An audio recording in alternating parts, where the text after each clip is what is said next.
Notre but, c'est d'être une sorte de passeur de science. On peut être attiré par ça, mais une fois qu'on veut mettre la main dedans, on ne sait pas par où commencer. Et ben en fait, la MAST et la ferme, c'est l'endroit où commencer.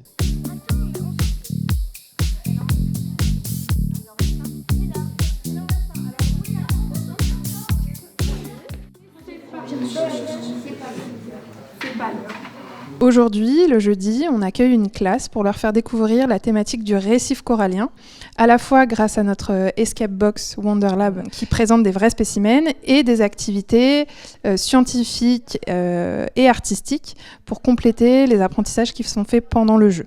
L'objectif derrière ça, c'est de permettre aux jeunes de découvrir des nouvelles espèces et de leur permettre de comprendre comment fonctionne un écosystème. Ils doivent faire équipe pour ouvrir un coffre à trésors et donc se partager le matériel, communiquer. Donc ce sont des apprentissages de savoir-être complémentaires effectivement avec ce qu'on peut apprendre à l'école.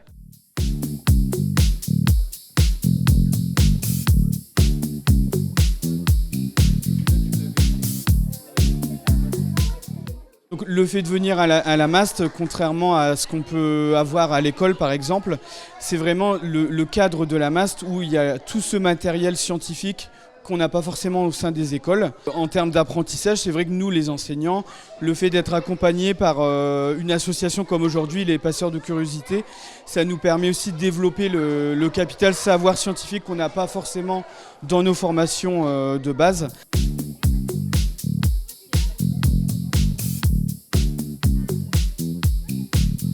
À l'école, on travaille et on joue, mais ici c'est plus intéressant parce qu'on peut faire beaucoup d'énigmes et on a des questions, des jeux et tout. Et à l'école, ça travaille vraiment.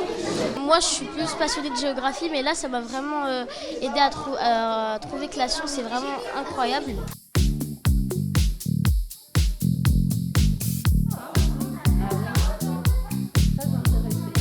Les sciences, c'est une manière tout de même de découvrir le monde.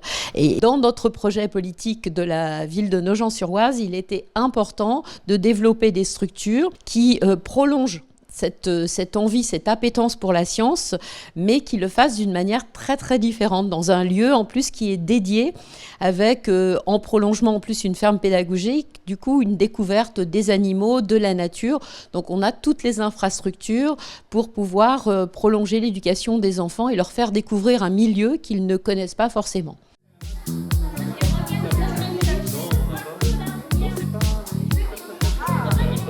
On va avoir 2 gros événements qui vont arriver en fin d'année. Donc déjà Halloween, Peur sur la ferme qui aura lieu le 31 octobre. Et ensuite la ferme pédagogique Fête Noël aux alentours du 14 décembre, qui seront nos 2 gros événementiels de fin d'année.